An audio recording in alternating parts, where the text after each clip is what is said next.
तैयार हैं परमेश्वर के वचन को सुनने के लिए? मेरा परमेश्वर अपने वचन के द्वारा आपको बहुत ऐसे आशीष देगा।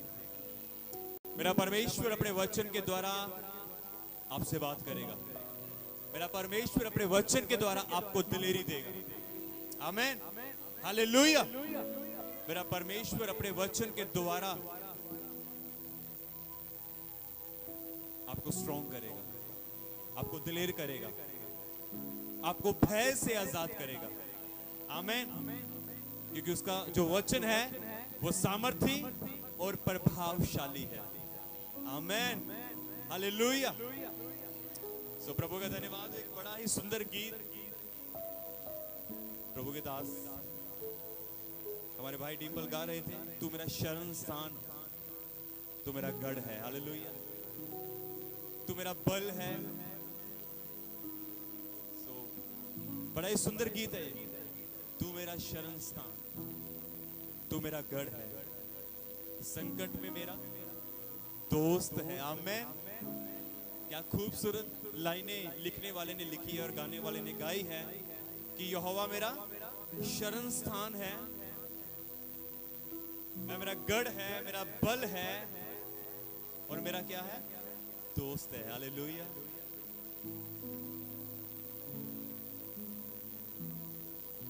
आपको मालूम, आप इस गीत को समझें कि वो हमारा क्या है? शरण स्थान है, वो हमारा गढ़ है। आपको मालूम, ये वचन इन्होंने, ये जो गीत है वो प्रभु के वचन से इन्होंने निकाला है।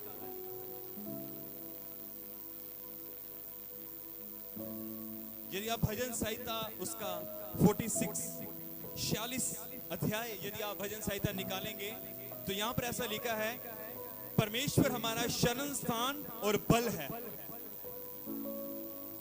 यदि आप 91 में पढ़े तो वहां पर ऐसा लिखा है, यहोवा मेरा शरण स्थान और गढ़ है।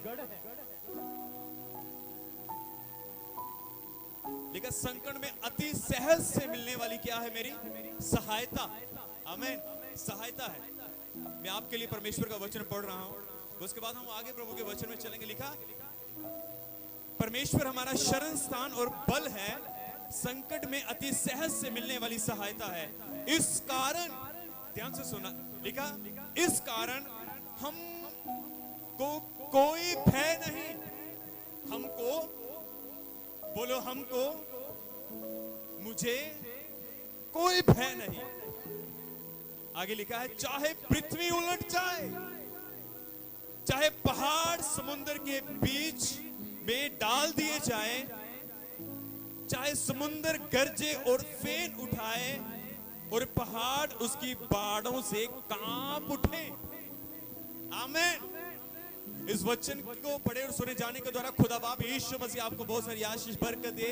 अब ध्यान से सुनना। और गाने वाले भाई ने, और यहां पर क्या लिखा है, गाने वाला भाई कह रहा था कि तू मेरा शरण स्थान और गढ़ है, तू मेरा बल है। यहां पर लिखा तू मेरा बल है। भजन संहिता 91 में लिखा तू मेरा शरण स्थान और गढ़ है। हम देखते हैं कि संकट में अति सहज से मिलने वाली सहायता है। आगे भजनकार लिखता है कि इस कारण हमको कोई भय नहीं है। यहोवा मेरा शरण स्थान है, वो मेरा बल है, वो मेरा गढ़ है। 91 में लिखा है, वो मेरी छुपने की जगह है, इसलिए मुझे कोई भय नहीं, चाहे पृथ्वी उलट दी जाए। आप जिस स्थान के ऊपर बैठे हो, लिखने वाला कहता है, भजनकार कहता है, चाहे ये पृथ्वी उल्टा दी जाए, चाहे ये उलट पुलट हो जाए, चाहे बाढ़ें आ जाए, चाहे तूफान आ जाए, मुझे कोई भय नहीं। वाह। आपको मालूम, पुराने नियम के अंदर शरण स्थान और गढ़ को हम समझ लें। ये जो शरण स्थान और गढ़ लिखा है ना, मैं आपको बताना चाहता हूं, एक समय में इजरायली लोगों ने परमेश्वर के साथ बलवा किया। क्या किया? बलवा। परमेश्वर को धोखा दिया। परमेश्वर वो खुदा जिसने इजरायलियों को मिस्र से बाहर लेकर आए, हम सब जानते हैं। लाल समुद्र से बाहर निकाला, हम सब जानते हैं। और परमेश्वर ने बड़े बड़े अद्भुत काम अपने लोगों के साथ किए, हम सब जानते हैं, है ना। बड़े बड़े काम किए। यर्दन का दो भाग कर दिया, यर्दन उल्टी बहने शुरू कर दी। बाइबल कहती है यर्दन का जो पानी था वो उल्टा बहना शुरू हो गया। जब परमेश्वर इस्राएलियों को बाहर लेकर आ रहा था, जब लाल समुद्र के पास आए तो लाल समुद्र दो भाग हो गया। तो इन लोगों ने अपनी आंखों से बड़े बड़े अद्भुत और अचंभे काम देखे थे यहोवा परमेश्वर के। आमीन। सो खुदा ने इनको जो वायदा परमेश्वर ने इब्राहिम, इसहाक और याकूब के साथ किया था, वो तो मर गए, वो तो चले गए, सो गए, पर उनकी आने वाली पुश्तों के साथ यहोवा परमेश्वर ने अपने वायदे को पूरा किया और उनको वो देश, वो शहर, वो स्थान जो इब्राहिम, इसहाक, याकूब ने दर्शन में देखा था, जो परमेश्वर से सुना था, उनको कहा गया था, वायदा उनके साथ किया गया था, और वो जमीन, वो जायदाद, वो देश उनके वंशों को मिला आगे। इन्होंने बड़े बड़े काम परमेश्वर के देखे। जब इनको अपनी जमीनें मिल गई, सब कुछ मिल गया, जब हम आगे बढ़ते हैं तो हम देखते हैं कि ये परमेश्वर से पलट के, परमेश्वर के विमुख हो गए, परमेश्वर की ओर पीठ कर ली इन्होंने। बाइबल कहती है उस समय जब इन्होंने, इस्राएलियों ने यहोवा के साथ बुराई की, तो यहोवा ने भी इनको छोड़ दिया और इनको मिदानियों के और अमालेकियों के हाथ में वश में कर दिया। और आपको मालूम क्या हुआ? जब इन्होंने यहोवा को त्याग कर दूसरी वेदियां, बाल की पूजा करनी शुरू कर दी, तो बाइबल कहती है यहोवा ने भी इनको त्याग दिया और इन्होंने यहोवा के साथ बुराई की। इस कारण परमेश्वर इनको इनके विरोधियों के हाथ में डाल दिया। अब ध्यान से सुनना, मैं क्या कहना चाहता हूं। यहोवा मेरा शरण स्थान और गढ़ है, लिखा वहां पर, ऐसा लिखा न्यायों की किताब के अंदर, ऐसा लिखा है कि उस समय जब परमेश्वर ने उनको, इस्राएलियों को उनके दुश्मनों के हाथ में कर दिया, तो इस्राएलियों की दशा बहुत बुरी थी। जो जमीनें उनको मिली थी, वो जमीनें छोड़कर भाग चुके थे, क्योंकि जो मिदानी लोग और अमालेकी लोग जब आते थे तो इतनी भीड़ होती थी, इतना ज्यादा रश होता था, बैल, ऊंट, घोड़े, और जब वो इस्राएलियों के ऊपर चढ़ाई करते थे तो इतनी भीड़ के साथ आते थे। मेरी बात को ध्यान से सुनना। उनके डर के कारण, उस भय के कारण इस्राएलियों ने एक रास्ता निकाला। उन्होंने चट्टानों के बीच में, पहाड़ों के बीच में अपने लिए घर बना ले। कहां पे घर बनाए? चट्टानों के बीच में। यहां पर लिखा है, यहां पर ऐसा लिखा है, मेरा वचन ये नहीं है पर मैं आपको बताना चाहता हूं। लिखा, मिदानी इस्राएल पर प्रबल जयवंत होते थे और मिदानियों के डर के मारे इस्राएलियों ने पहाड़ों के गहरे खड्डों और गुफाओं और किलों को अपना घर बना लिया। जब इजरायली बीज बोते थे, तब मिदानी और अमलेकी पूर्वी लोग उनके विरुद्ध चढ़ाई करके उनकी सारी भूमि की उपज को नष्ट कर देते थे।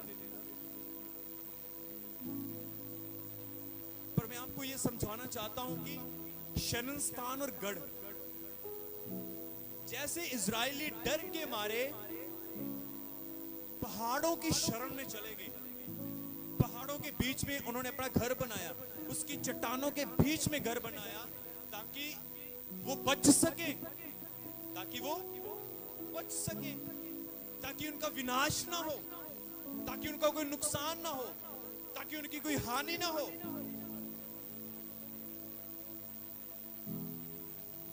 यहां पर लिखा है भजनकार ने कि यहोवा मेरा शरण स्थान और मेरा बल है, मेरा गढ़ है।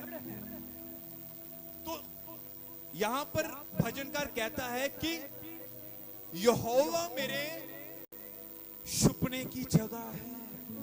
आमीन। यहोवा मेरी चट्टान है, यहोवा मेरा दृढ़ गढ़ है। अब समझो वो क्यों चट्टानों के बीच में गए? क्योंकि वो मिदानियों से, अमलेकियों से डरते थे कि कहीं जितनी भीड़ वो आती थी, कहीं उनके नीचे दबकर हम मरना चाहें। अब समझे इस बात को? उनको ये डर था कि कहीं हम मर ना जाए। वो सच में उनको मारने के लिए आते थे, उनका नुकसान, उनकी हानि करने के लिए आते थे। आपको मालूम, आपने देखा होगा कि जब बाढ़ आती है तो लोग क्या करते हैं? आपने देखा होगा कि जैसे हम हमारे पंजाब के अंदर कितना, जैसे ये डैम टूट जाता है ना, जब उनको वो पानी छोड़ देते हैं तो क्या होता है? जब पानी गांव के अंदर, पिंडों के अंदर चला जाता है, लोग कहां पे जाते हैं?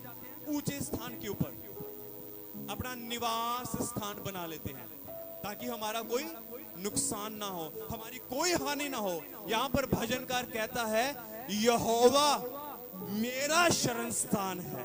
आमीन। कितनों को समझ आया? यहोवा मेरा गढ़ है, यहोवा मेरे छुपने की जगह है। चाहे पृथ्वी उलट जाए, चाहे समुद्र की लहरें पृथ्वी को ढांप दें, चाहे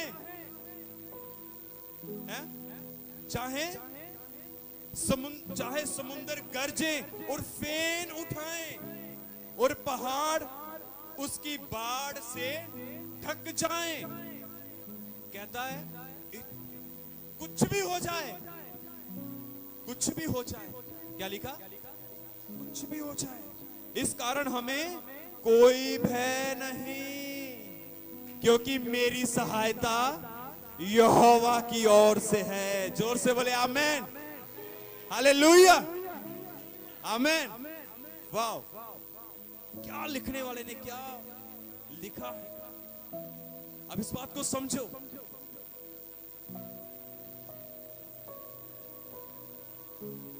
यदि आपकी कोई हानि करने के लिए, यदि आपकी कोई हानि करने के लिए कोई आए तो आप क्या करोगे?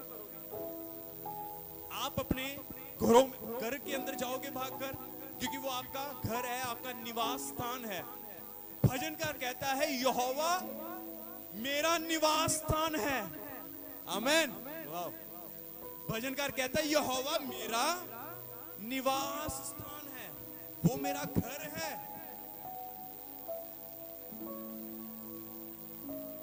भजन संहिता 91 के अंदर ऐसा लिखा है कि मैं उसके पंखों के नीचे शरण पाऊंगा, उसके पंखों के नीचे, उसके हाथों के नीचे मैं सुरक्षित रहूंगा। चाहे उल्टी टेढ़ी हो जाए, चाहे पृथ्वी टेढ़ी हो जाए, चाहे बाढ़ें आ जाए, चाहे मुश्किलात आ जाए, चाहे हानि आ जाए, चाहे अकाल आए, चाहे मरी आ जाए, चाहे कुछ भी क्यों ना हो जाए, चाहे पृथ्वी उलट दी जाए, पर मैं यहोवा की शरण स्थान में सुरक्षित हूं। आमीन, हालेलुया। वह मुझे सहज से मिलने वाली मेरी सहायता है। एक जगह के ऊपर ऐसा लिखा है, भजन संहिता 121 के अंदर ऐसे लिखा है, मैं अपनी आंखें किसकी ओर उठाऊंगा? पर्वतों की ओर। मेरी सहायता कहां से है? इब्राहिम, इसहाक, याकूब के परमेश्वर यहोवा की। मतलब वो कहना चाहता है कि केवल एक ही है जिसकी शरण में जब हम जाएंगे तो हम बच जाएंगे। उसका नाम यहोवा। क्या हम जोर से उसके लिए ताली बजा सकते हैं?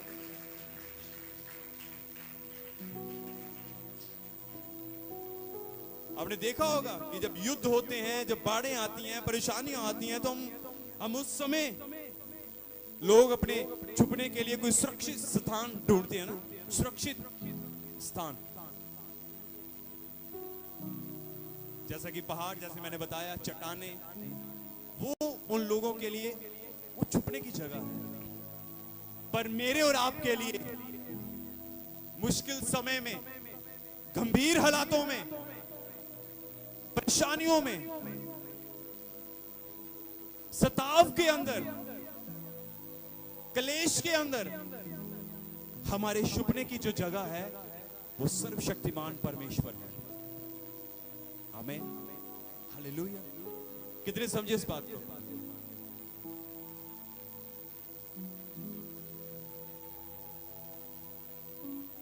जो परमेश्वर है ना, हम लोगों के लिए परमेश्वर ही सच्ची सहायता है। मतलब आप समझो इस बात, सच्चा और सदा अपने लोगों के लिए उपस्थित रहने वाला, सदा अपने लोगों के लिए उपस्थित रहने वाला वो शरण स्थान, सदा। अगर आप किसी की और के घर में जाओगे तो आपको एक हफ्ता रख लेगा अपने पास, है ना। मान लो आपके जीवन में कोई मुश्किल आई है, कोई समस्या आई है, और आप मान लो किसी दूसरे के घर में चले जाते हो रहने के लिए, अपने रिश्तेदारों के घर में, वो ज्यादा से ज्यादा आपको एक हफ्ता रखेगा। उसके बाद कहेगा मेरी बहन मेरे भाई तू चला जा। यदि आप यहोवा के पास आते हो, यदि आप परमेश्वर की ओर देखते हो, तो सदैव सदा अपने लोगों के लिए उपस्थित रहने वाला वो हमारा शरण स्थान है, सदा, हमेशा। कोई एक हफ्ते के लिए नहीं, एक साल के लिए नहीं, 10 साल के लिए नहीं, पर सदा सदा के लिए वो हमारा शरण स्थान है। आमीन, हालेलुया। मैं आपको कुछ बताना चाहता हूं। हम सब दानियल को जानते हैं। मुझे दानियल का उदाहरण याद आता है। दानियल को जानते हैं हम सब ये भी जानते हैं कि जब दानियल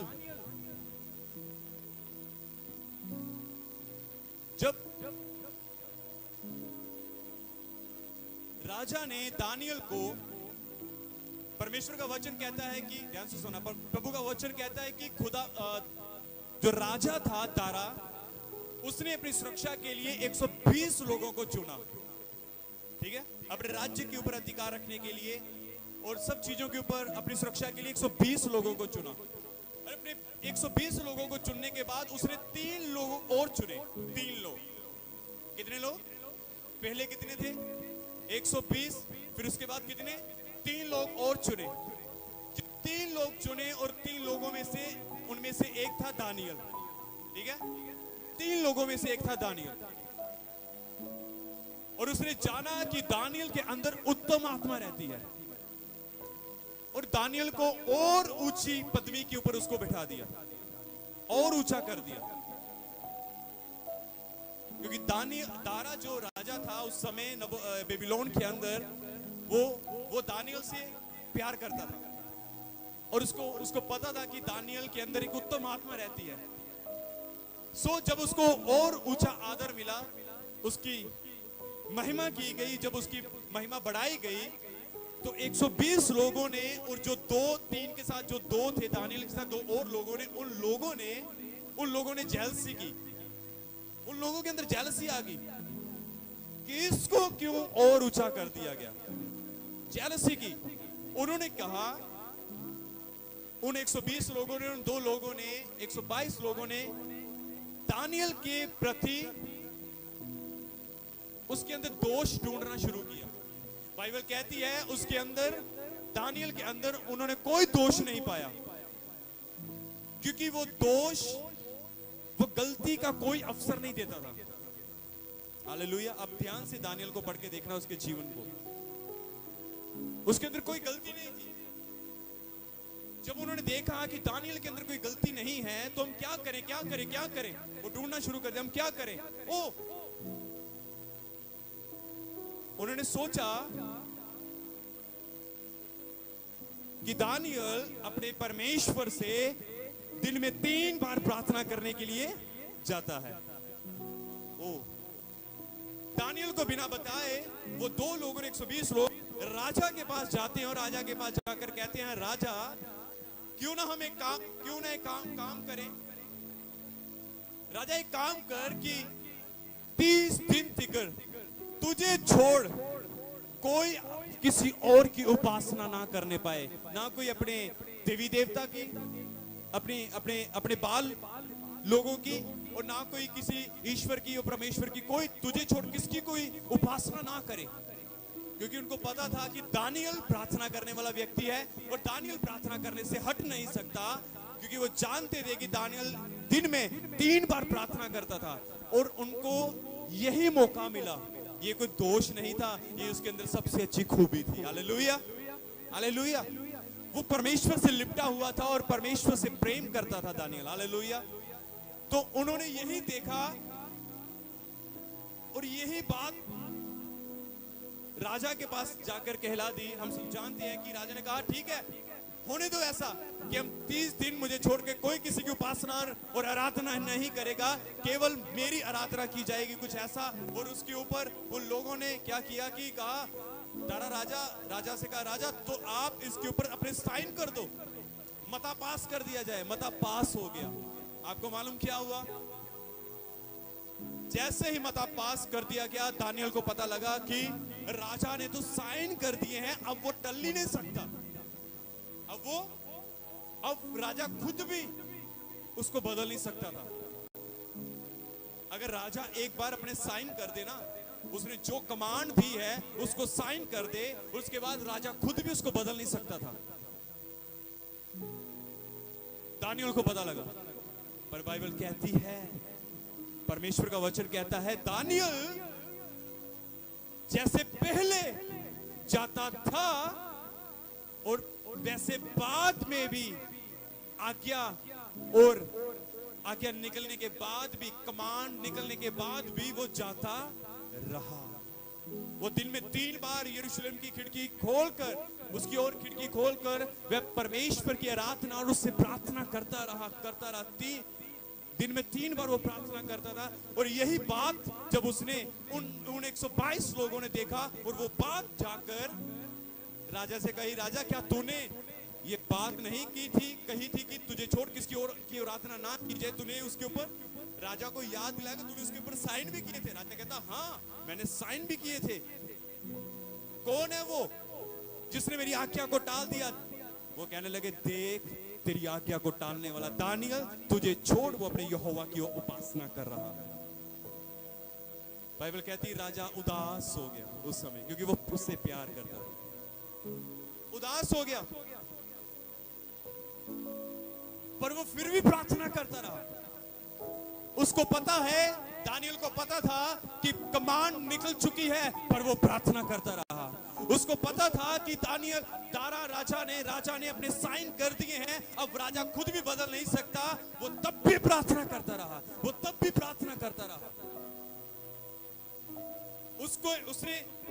उसको पता था कि अगर राजा ने जो आज्ञा पत्र निकाल दिया है, उसने जो कमांड निकाल दी है, अगर वो खुद से बदल नहीं सकता, तो मैं भी, वो जानता था कि मैं भी अपने यहोवा से लिपटा हुआ हूं और मैं भी यहोवा को छोड़ नहीं सकता।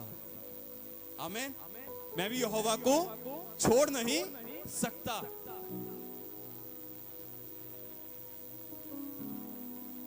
मैं आपको बताना चाहता हूं,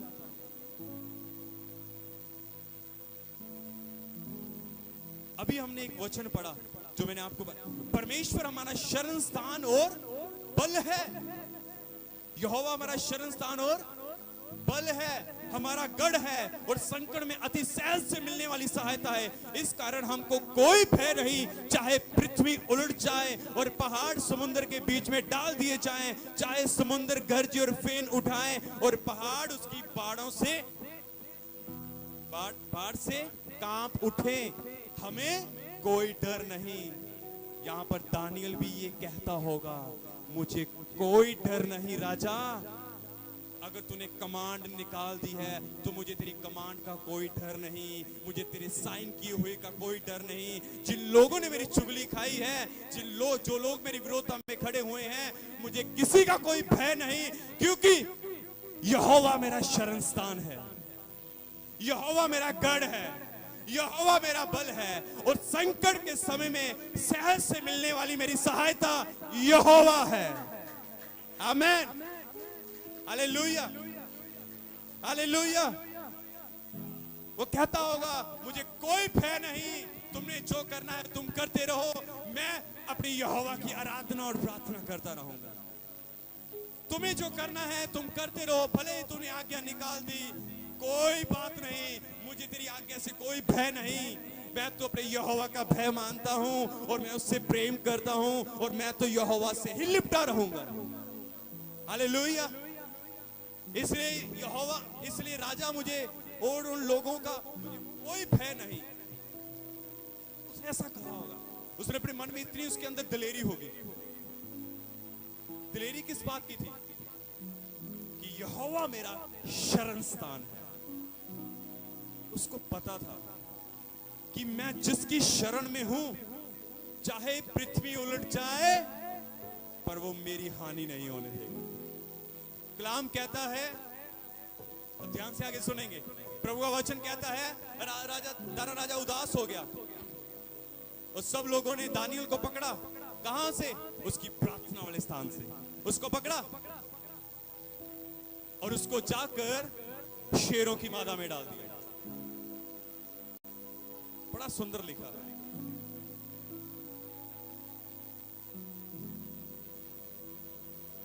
हालेलुया, हालेलुया।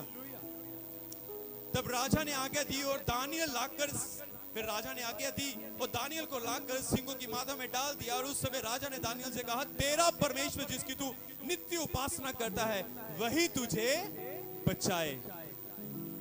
मैं ये सोचता हूं कि भले ही दानियल, राजा ने ये बात कही कि वही तुझे बचाए, जिसकी तू उपासना करता है वो तुझे बचाए। मैं ये सोचता हूं कि दानियल को पता था कि वो मुझे बचा सकता है। तुझे कहने की जरूरत नहीं है कि वही तुझे बचाए। उसको पता था कि मैं जिसकी आराधना और जिसकी उपासना मैं करता हूं, जिसके चरणों में मैं दिन रात पड़ा रहता हूं, उसके अंदर बचाने की सामर्थ्य है। आमीन। फिर आगे लिखा है, उसके बाद उसको पत्थर में बीच में डाल दिया गया, बीच में डाल दिया गया और उसके आगे पत्थर लुटका दिया गया। पत्थर बड़ा, पूरी रात जब राजा सुबह, पूरी रात राजा नहीं सोता, सुबह जब उठता है, जब राजा सुबह भोर फटते ही, जब वो राजा सुबह फुर्ती से उठा, लेकिन जब राजा गड्ढे के निकट गया आया, तब शोक परिवानी से चिल्लाने लगा और दानियल से कहा, हे दानियल, हे जीवित परमेश्वर के दास, क्या तेरा परमेश्वर जिसकी तू नित्य उपासना करता है तुझे सिंहों के से बचा सका है? तब दानियल ने राजा से कहा, हे राजा, तू युगन युग जीवित रहे। मेरे परमेश्वर ने अपने दूत भेजकर सिंहों के मुंह को ऐसा बंद कर रखा कि उन्होंने मेरी कुछ भी हानि ना की। इसका कारण यह है कि मैं उसके सामने निर्दोष पाया गया, और हे राजा, मैं तेरे सन्मुख भी मैंने कोई भूल नहीं की। हालेलुया। क्या वो सीन होगा उस समय? दानियल को बीच में फेंक दिया गया, पूरा उसके चारों ओर शेर हैं, चारों ओर सिंह हैं, शेर हैं, घूम रहे हैं।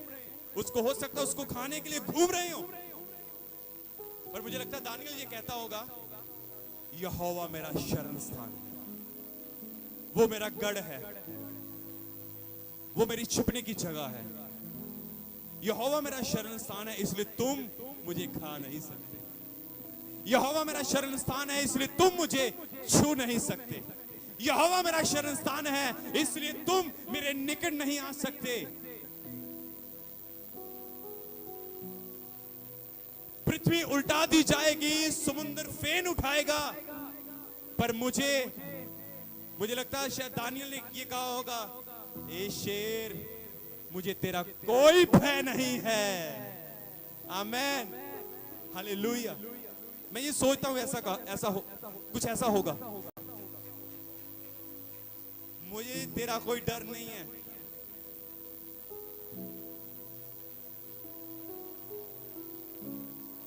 और परमेश्वर ने अपने दूत को भेजा।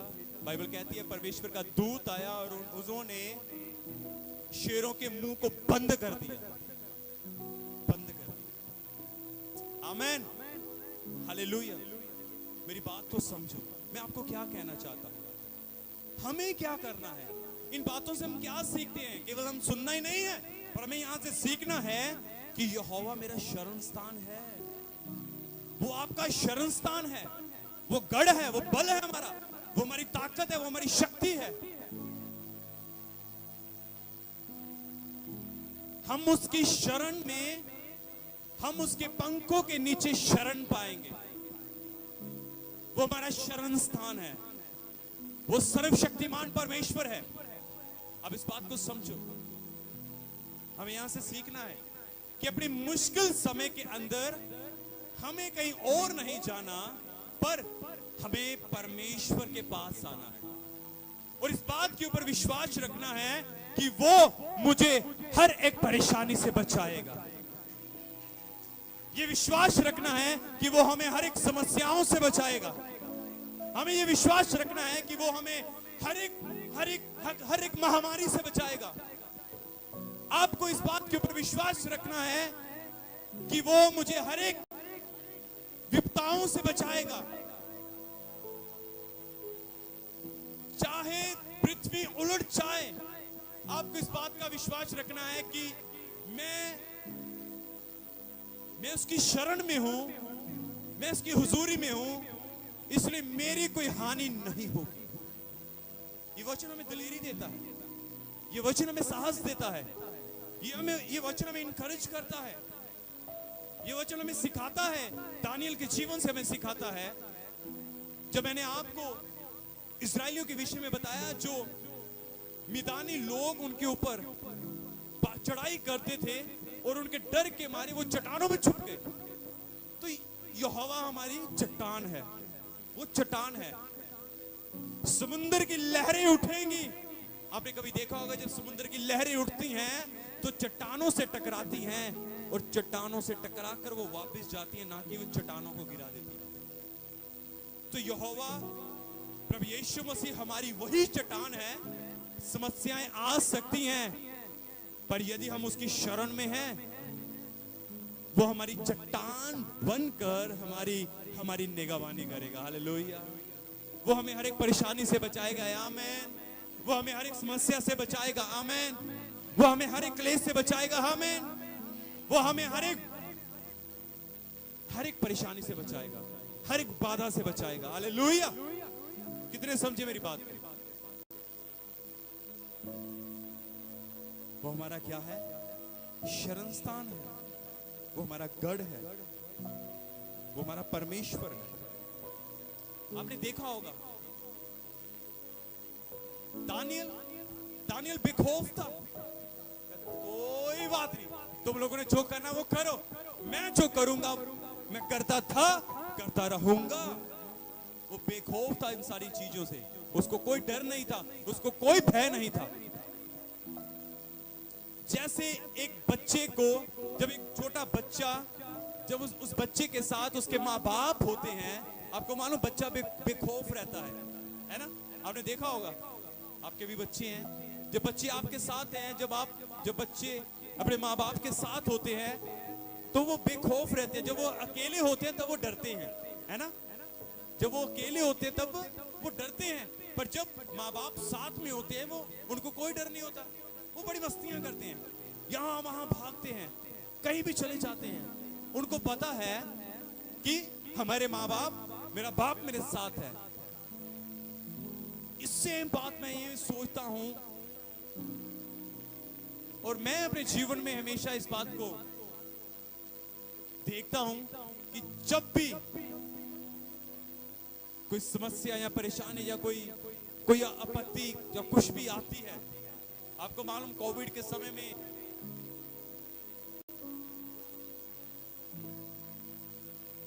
जब कई ऐसे समय आते हैं हमारे जीवनों में,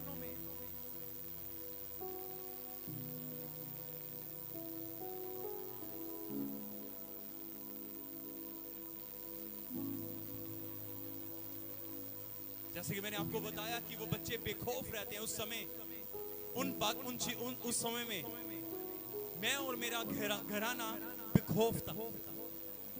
आपको मालूम कोविड के अंदर लोग डरे हुए थे।